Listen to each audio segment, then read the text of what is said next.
very lucky to have heard that original recording of a young man doing the first Rubik's Cube in 1529. Truly remarkable. Hello and welcome back to the final couplet with me, Theo Cowan. Here we are again, bit of a milestone today, Sonnet 115. And I, for one, am thrilled and excited to dive into it and find out what the hell Shakespeare was talking about in this one. But first, we must look at some Shakespeare news. And I did actually see some Shakespeare news earlier in the week, and I thought, God, that's going to be good for the segment on Shakespeare news. So let's type into Google Shakespeare news, and here it is. Yep, the first headline. Love struck trucks and diggers, Estonia's take on Romeo and Juliet. That is great. Have a little listen to this.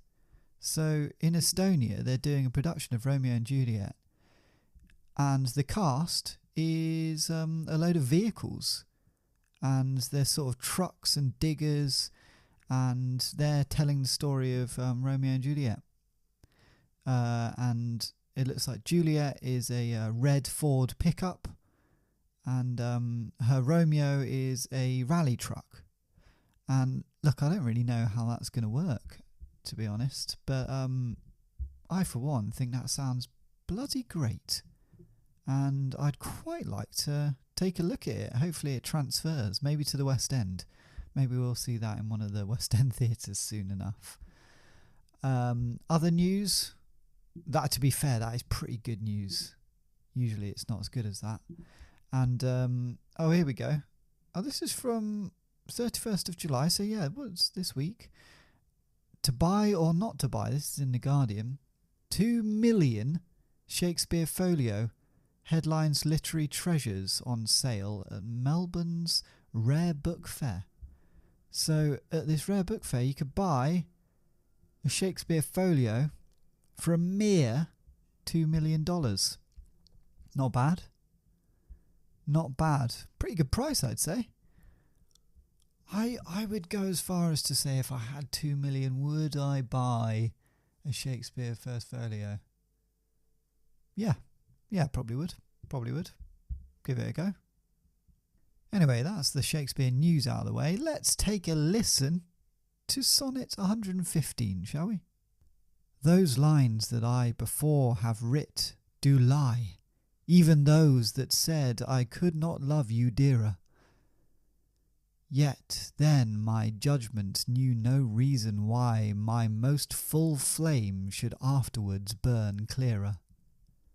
But reckoning time, whose millioned accidents creep in twixt vows and change decrees of kings, tan sacred beauty, blunt the sharpest intents, divert strong minds to the course of altering things. Alas, why, fearing of time's tyranny, might I not then say, now I love you best, when I was certain o'er incertainty, crowning the present, doubting of the rest? Love is a babe, then might I not say so, to give full growth to that which still doth grow? So there we have it, Sonnet 115. First impressions, I like the final couplet. Love is a babe. Different meaning, of course, back then. Babe. We say babe to, our partners. I don't personally say babe, but maybe you do. Shakespeare, of course, not using babe in the way that we would do now. He's referring to baby, but they liked to say babe back then for baby. But I do quite like to imagine that he's saying love is a babe, like we do in the modern age. You met that love? Oh, he's a real babe. Yeah, real babe. Another thing to note is it's one of those sonnets where Shakespeare's sort of grappling with himself. He presents an argument and then debates it for a little bit and then comes out the other end and he decides that actually it was fine to say what he said. He just needed to have a whole internal thought process and felt the need to share it with us in the form of a sonnet, which I'm not against. We don't hear that much in poetry anymore, I'd say. Modern poetry is less a question, let's debate it, here's the answer, which was quite a vibe for Shakespeare and his contemporaries back in the day. And the main question that he's sort of presenting is, should I have said to my lover, should I have told you, however many years ago, back when we were first dating, that I loved you the most? Should I have said that then? Because that didn't really leave room for growth, did it? That's the question. Then he sort of has a debate, and then he says, actually, yeah, I should have said that. That's absolutely fine, because love grows. And it's okay to, at the present time, say, I love you the most, and know that there's still more growth to come. So that, I think, is the arc of Sonnet 115. But let's dive into it line by line and work out what the hell Shakespeare was going on about in this one. So we start with, those lines that I before have writ do lie, even those that said I could not love you dearer. So here he's saying, you know those poems that I used to write to you back in the day? They were a lie. I lied in those. I lied when I said I couldn't love you any more than I already did. So sorry about that.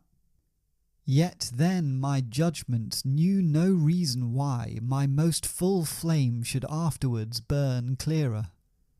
So back when I wrote those sonnets, I didn't actually have a reason to think that my love, which by the way was as strong as I thought it could be, could actually burn brighter and stronger.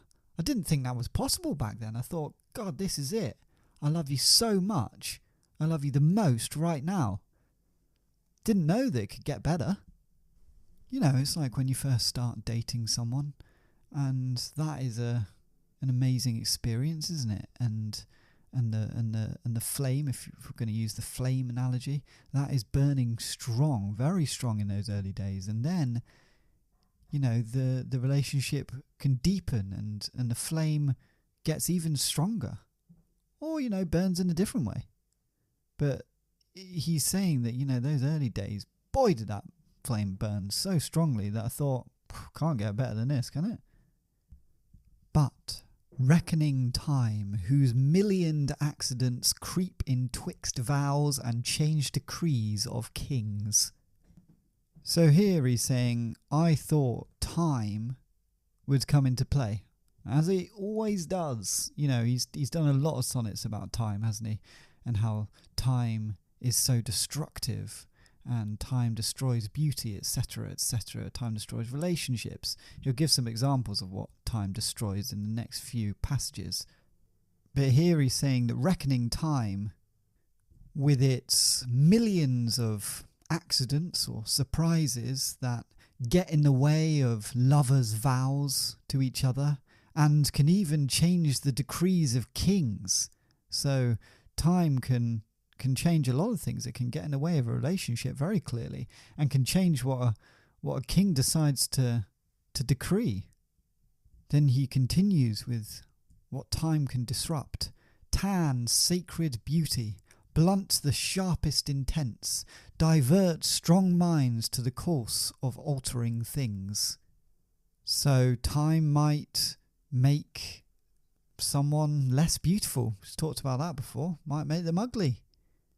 Again, I'll say that is very much Shakespeare's opinion. He thinks that with age you very much get uglier. It might blunt the sharpest of plans, so you could have this real clear vision of what you want to do, and then time just takes the edge off it, and you end up doing something else. And it can divert strong minds, so change the opinions of the strongest minds. I like to think of politics in this. If you will, allow me for one moment to speak politically. Say your uncle, let's take your uncle. He is a Labour supporter, staunch Labour supporter. If you're here in the UK, Labour. In the US, obviously Democrat, something like that. And he's been that for a while, a long time. And then, 10, 15, 20 years go by, and slowly over time he's becoming conservative or Republican. And that is time changing his opinion, even though he was so strongly Labour or Democrat. Then we continue with, alas, why fearing of time's tyranny? Might I not then say, now I love you best? So, alas, God, we don't say alas enough anymore. But here I think maybe alas is, damn, why didn't I say back then, back in those days that I've been talking about, when I was worried about how time could be so powerful and destructive, why didn't I say, I love you best now? Why didn't I say that? When I was certain o'er incertainty, crowning the present, doubting of the rest. So at that time I was so certain of my feelings about you, even if the future was uncertain. Why didn't I celebrate the present, even though I doubted the future? What was I doing? And now we're on to the final couplet. Love is a babe. Then might I not say so, to give full growth to that which still doth grow. So here I think he's saying love is literally a baby, because I believe he must be referring to the god of love, Cupid himself. And Cupid is a baby, so love is a baby. And taking that into account, wasn't it right for me to have said that my love for you was fully grown? Though it will continue to grow, much like a baby. And in that sense, you don't say to a baby, I love you, not quite the most I'm going to love you. It will get more. You don't say that. You just say, I love you. I love you. And then, as time goes on, I love you. You say, I love you in the present, knowing that, love will grow stronger. But in that present moment, you can say, I love you the fullest and the most. And that's fine. And I think that's the conclusion Shakespeare has come to at the end here. Now, I think it's about time we put this to our story. And if you remember last week, Shakespeare is in his holiday cottage, which he's retreated to a number of times throughout our story. But he's there again. And this is outside London. And he's having a little break from his lover, the Earl of Southampton. So it's been a turbulent couple of weeks with the relationship. And Shakespeare has sent a sonnet to the Earl of Southampton saying, I just see you in everything. I look at a flower and I see you. I look at something really ugly and hideous and I see you. And you're just taking over my brain. And the Earl of Southampton has read this sonnet and gone, bloody hell, Shakespeare's losing his mind out there. And he's got hold of a doctor. And he sent the doctor off to Shakespeare to take a look at him. And the doctor arrives, and obviously Shakespeare, in his mental state, sees the doctor as the Earl of Southampton. So he invites him in and is like, Earl of Southampton, here you are. Oh, God, I love you. Thank you so much for being here. And he reads him Sonnet 114, thinking that this poor old doctor is the Earl of Southampton, his lover. And this Sonnet 114 that he's just read to the doctor is still about his vision being altered and seeing his lover, the Earl of Southampton, in lots of different things and different people. So let's see how the doctor receives this sonnet and how Sonnet 115 comes into all this. Shakespeare finishes reading Sonnet 114 to the doctor. The doctor says, yes, I think it is pretty clear you are deluded, Shakespeare. And Shakespeare says, Earl of Southampton, what are you talking about? What are you talking about? I've clearly just said I'm I'm seeing you in everything and that's crazy, but then here you are, and I love you, and I'm still writing you sonnets. And the doctor says, I think you need help. Let me explain. I am a doctor from London. I am not the Earl of Southampton. You need to get that into your head. And Shakespeare says, you're always so funny, Earl, aren't you? You're so funny. Playing the doctor, coming in here, playing doctor. Is this some sort of kink of yours? Do you want to sort of do the doctor-patient thing? Should we take this to the bedroom? No, let's not. No, we shan't be taking this to the bedroom, says the doctor. The doctor thinks, God, there must be a way to restrain this man and get him out of this delusional state that he's in. But really, he'd never seen a case quite like it. That's love for you. So he thinks for a moment and says, Shakespeare, could you take me outside and show me some of the lovely flowers you have out there?